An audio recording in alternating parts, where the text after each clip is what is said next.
કી બરાબર. પહેલા તો ભદ્રામલી પ્રાથમિક શાળાના સ્ટાફ અને સુરેશભાઈ સાહેબ, રાજુ સાહેબ, બેજર સાહેબ, અબ્દુલ સાહેબ જે મને પહેલા ભણાવ્યો છે એમનો અને બીજા પણ સ્ટાફનો પહેલા તો હું ખૂબ ખૂબ આભાર માનું છું કે એમને મને આ સ્ટેજ ઉપર બોલાવ્યો અને મારા 2 શબ્દો બોલવાનો એમને મને મોકો આપ્યો. પહેલા તો હું મારી વાત કરું તો પહેલા હું 12 ભણતો હતો, 6 ધોરણથી અહીં ભણવા આવ્યો.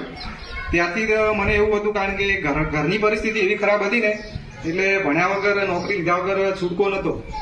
એટલે ધોરણ 6 થી હું સદ્ધર થઈ ગયો હતો કે નોકરી વગર કશું જ નથી.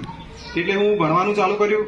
ત્યારબાદ સુરેશભાઈ સાહેબે, બધા સાહેબે, રાજુ સાહેબે ઘણો સપોર્ટ કર્યો મને. પૈસા બાબતે પણ આજ સુધી મને એમને એવું નથી કીધું કે જરૂર હોય તો માગી જ લેવાના, અને હું જરૂર હોય તો માગી જ લેતો એમની પાસે, અને એમને ના પણ નથી પાડી મને. જો કે એમના બાબતે હું થેન્ક યુ માનું છું રાજુ સાહેબનું, સુરેશભાઈ સાહેબ અને બધા સાહેબનો સપોર્ટથી હું આટલા આ મુકામ સુધી આવી ગયો હું. પહેલા તો મારો પાયો હતો ત્યારે જ હું આ સ્ટેજ સુધી પહોંચી ગયો હું, નહીં તો અસંભવ, કારણ કે હજુ તો ઘણા લોકો તૈયારી કરે છે મારી જેમ.